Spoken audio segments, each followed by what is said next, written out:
Stickers, why can't you have them on your helmet? It's simple. If on your helmet you had a little bit of damage like that, what you could do is get your little tiny Alfie sticker and go, look, what? Nothing wrong with my helmet at all, Mr. Scrutineer, it's fine. But they're wise to that, and that's why they don't allow you to have stickers on your helmet. However, there is a get out clause. Welcome to the Gentleman's Motor Racing Team, where we are competing in motorsport as a fun experience, and we're probably unique as most of our sponsorship is through crowdfunding from lovely people like you. Your support, as always, is hugely appreciated. Thank you very much.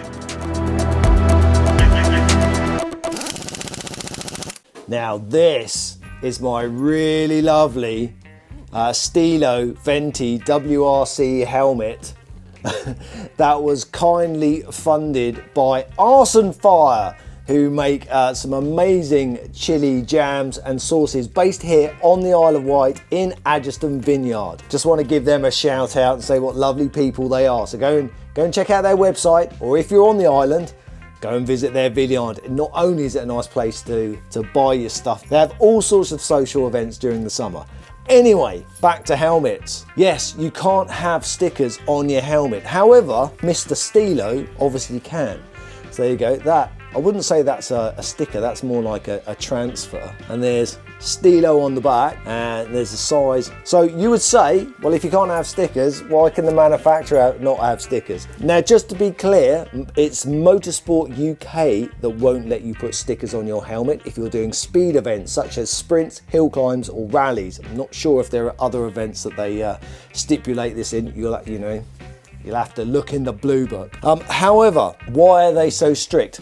Just as I said with the other helmet, if you've got some damage on there, it would be very easy to cover it up. When you go for scrutineering, they will ask to get your helmet out of the bag, and they'll have a proper look round. They're looking for dings, cracks, dents, and as long as they're happy that it looks right and it's in date and meets the regulations for the type of event that you're doing, they will pass it. Where are all those regulation stickers?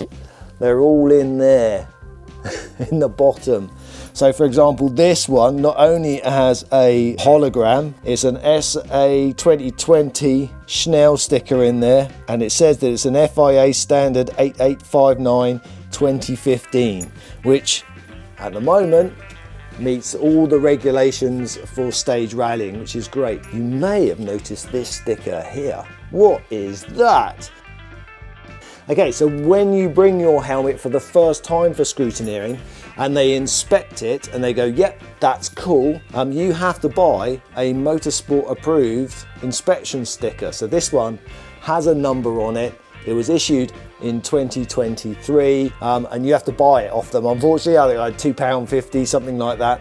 And they will put that sticker on there to say that it has been inspected and it's okay. At a later event, when you take your helmet to scrutineering, if they fail it for whatever reason, they will peel that sticker off and confiscate your helmet for that event.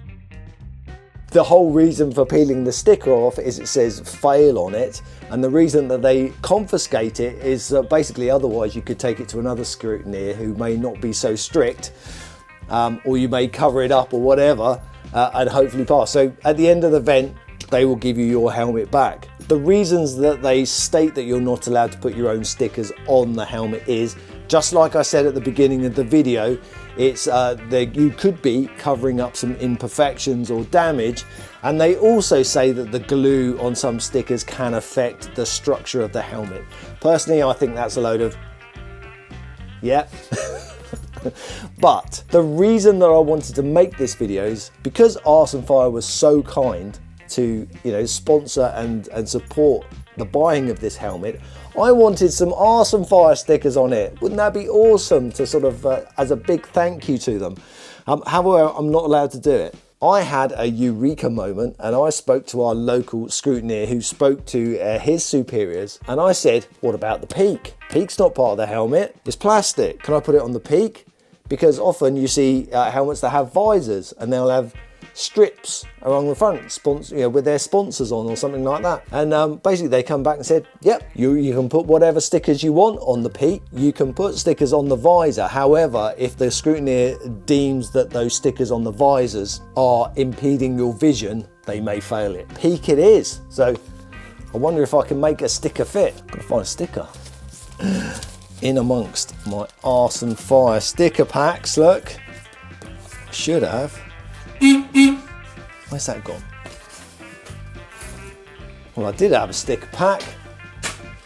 Arse and Fire. Arse and Fire. What have I done with that? On the subject of stickers and merch in general, check out our eBay page.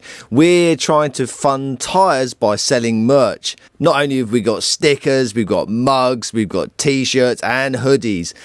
All the money raised from that after expenses goes towards funding tyres for our next rally. I'm sure you know that tyres aren't cheap, so head over to our eBay page, buy some merch, support our little team. Found them. Drive it there. Ooh. Awesome Fire. Brilliant. Well, there you go. That's why you can't put stickers on your helmet for Motorsport UK speed events. Hope this has been useful. YouTube is saying that you might be interested in this video here. I'm not going to argue with them. Until next time, ta-ta for now.